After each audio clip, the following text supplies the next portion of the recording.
Let's start our first news. Paddy Pimblett is full of confidence ahead of his showdown with Benoit Saint Denis, and he believes the fight won't even make it past the second round. Paddy says his preparation has gone perfectly, and while he respects BSD as a dangerous and aggressive opponent, he simply doesn't believe there's an area where his rival is better. According to Paddy, he has cleaner striking, stronger grappling, and superior cardio. He expects BSD to come forward with his usual pressure, but insists he'll be ready for everything and plans to finish the fight early. Looking back at his last performance, Paddy admitted he made a major mistake. Instead of sticking to his usual high fight IQ, he got caught up in trying to entertain the fans. He said he promised a knockout, so he abandoned the game plan and turned the fight into a wild brawl. This time, he promises fans will see a different version of himself, one that's focused on getting back into the win column instead of chasing highlight reel moments. Paddy also explained what he believes BSD's biggest weapons are. He pointed to his powerful left body kick and the explosive power behind every strike. While BSD often looks for takedowns, Paddy doesn't think he'll even attempt to wrestle because he believes he can dominate those exchanges. Looking beyond this weekend, Paddy already has his sights set on an even bigger challenge. If he defeats BSD and Conor beats Max Holloway, Paddy says his dream fight would be against Conor at welterweight in Madison Square Garden before the end of the year. He admitted that losing to Justin Gaethje actually increased his popularity because fans respected the 5-round war. Still, he wants to prove he belongs among the elite, return to winning form, and eventually get another shot at Gaethje as well. For now, though, his entire focus is on making a statement against BSD and earning the biggest opportunity of his career. Move on to another news. Jorge Masvidal has made a bold prediction for the upcoming clash between Max Holloway and Conor, and he doesn't believe it will be a close contest. According to Jorge, he's putting all his faith in Max and expects him to completely take control once the fight gets going. In fact, he said he's betting the house on Holloway and believes the fight will become non-competitive after the opening moments. Jorge expects Max to weather the early exchanges, settle into his rhythm, and then overwhelm Conor with his pace, pressure, and relentless striking. Jorge explained that one of the biggest reasons for his confidence is Max's consistency over the past several years. While many fighters have dealt with layoffs and inactivity, Holloway has continued to stay active, sharpen his skills, and remain in outstanding condition. Jorge believes staying in shape is one of the most important factors in mixed martial arts, comparing it to owning a Ferrari with only a quarter tank of fuel. No matter how powerful the machine is, it won't perform at its best without enough gas. He feels the same principle applies to fighters entering the octagon. The conversation also turned to the first meeting between Max and Conor, where Conor earned a victory despite fighting with a torn ACL and relying heavily on his wrestling. However, Jorge believes that result means very little today because both men were still at the beginning of their careers. Since then, Max has evolved into a completely different fighter with years of championship-level experience against elite competition. Jorge also pointed out the mental side of the matchup.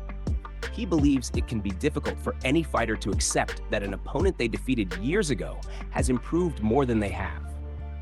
Fighters naturally believe they are constantly getting better, and Jorge thinks Conor may still have that mindset.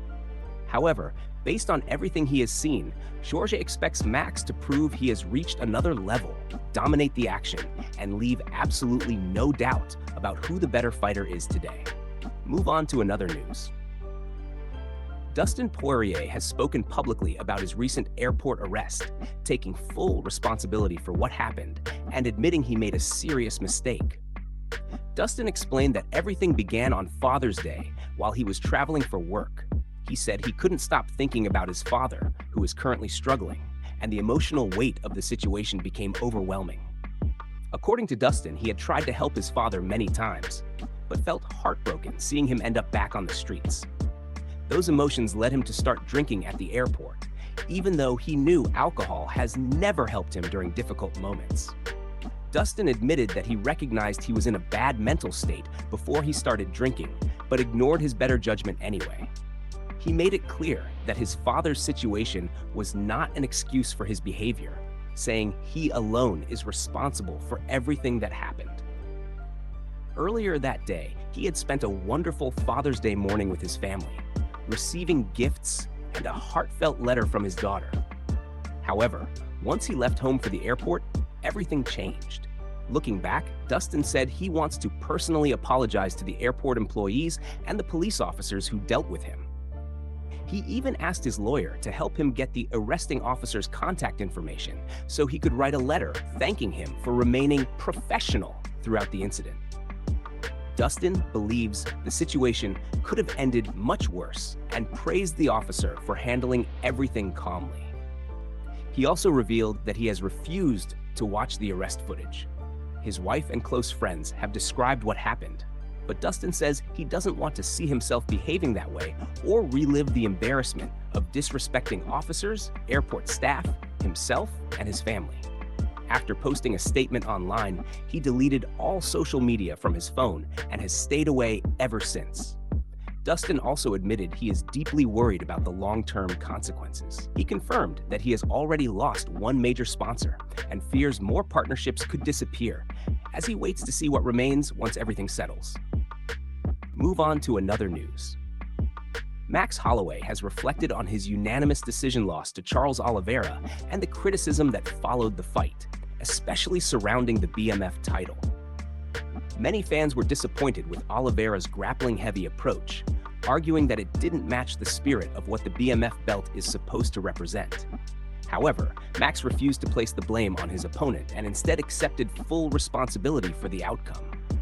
According to Max, he isn't the type of fighter who complains after a defeat.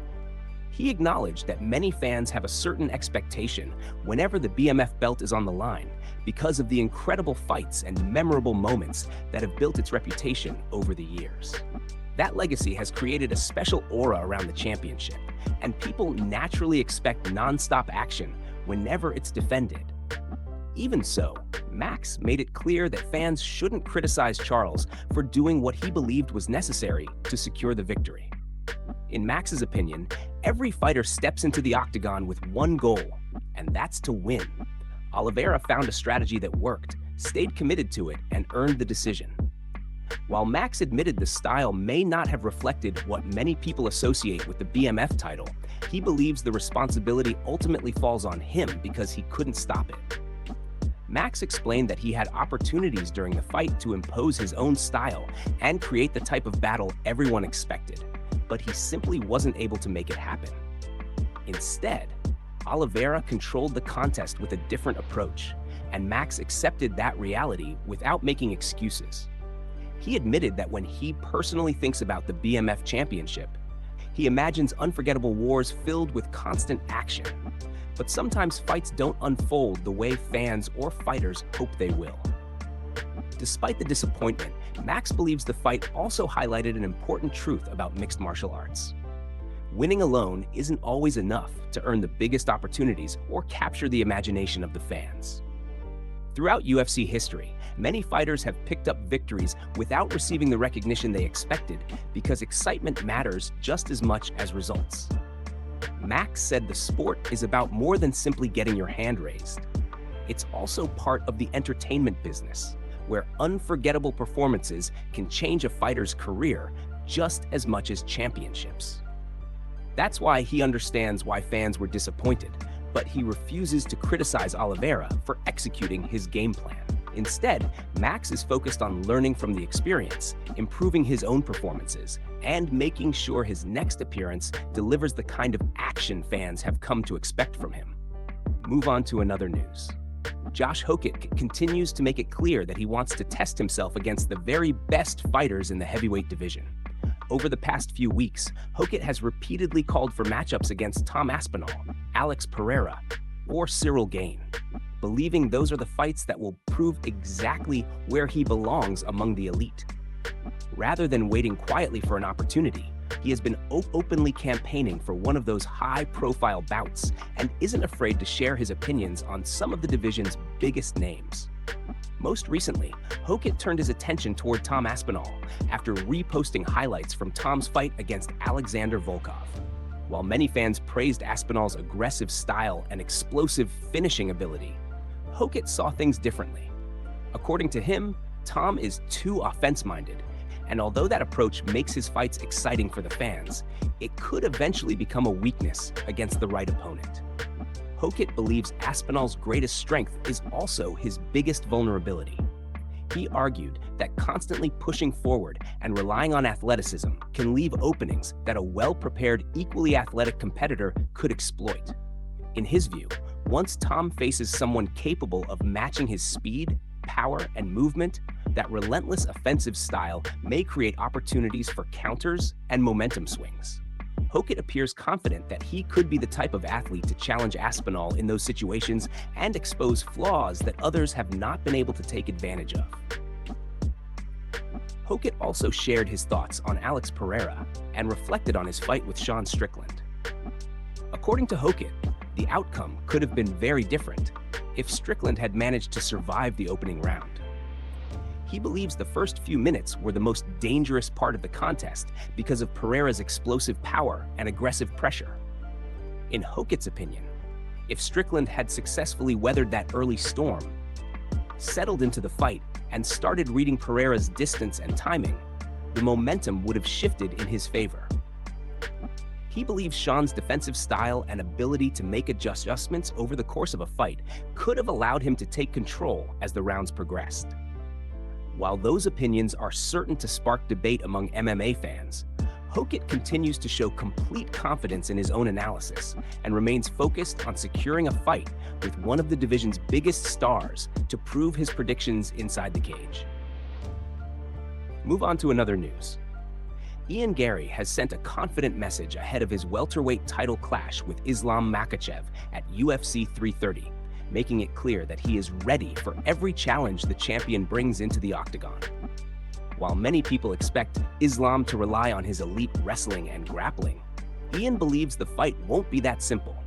He insists that no matter what strategy Islam chooses, he has prepared himself to deal with it and is fully confident in his own abilities.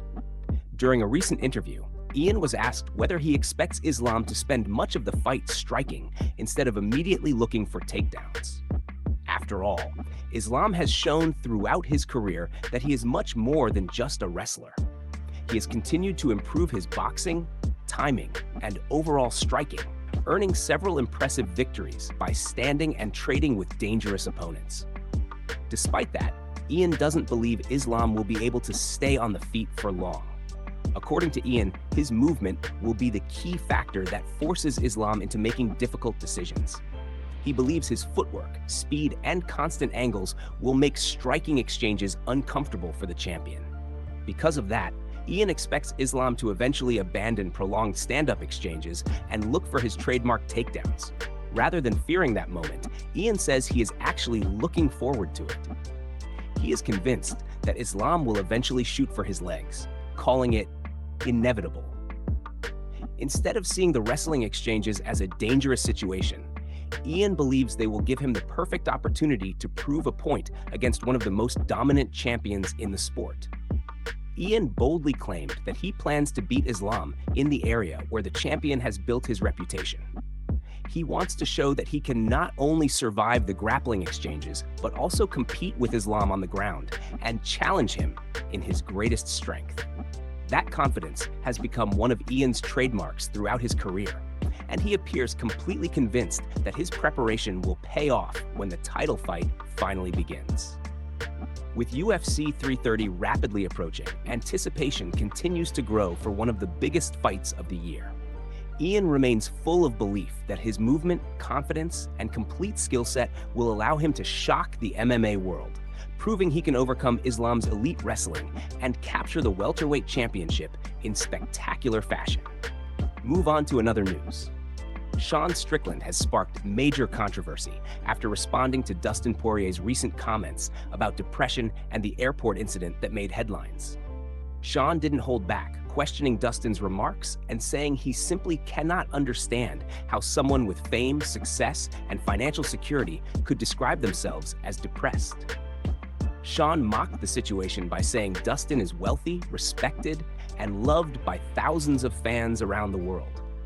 He He argued that getting removed from a flight and getting into trouble with police isn't something that should define a person's life, suggesting that incidents like that happen and people should move forward instead of focusing on them. Sean then expanded on his point by comparing Dustin's situation to people facing much more difficult circumstances. He mentioned children battling cancer and going through chemotherapy, saying they would do anything for another day of life. Because of that comparison, Sean said he struggles to understand why someone who appears to have everything could still feel unhappy or lost. The discussion continued when another social media user tried to explain that having wealth and achieving every major goal can sometimes leave people feeling without purpose. According to the user, once someone reaches everything they ever dreamed of, they may struggle to find meaning or direction in life despite their success. Sean immediately rejected that explanation. He responded by saying he couldn't believe someone would even write such a comment, arguing that it sounded selfish. He suggested that instead of focusing on personal problems, people should spend time helping those who are less fortunate, believing that giving back could provide greater perspective. The conversation took another turn when the user revealed he was only 18 years old and asked why Sean was calling him selfish. Sean quickly clarified that he wasn't referring to the young fan personally. Instead, he explained that his criticism was directed at the mindset being described rather than the individual who posted the comment. As expected, Sean's comments quickly generated strong reactions across the MMA community. Some fans agreed with his perspective on gratitude and personal responsibility, while others criticized his remarks for dismissing the reality that mental health struggles can affect people regardless of their success, wealth, or public status.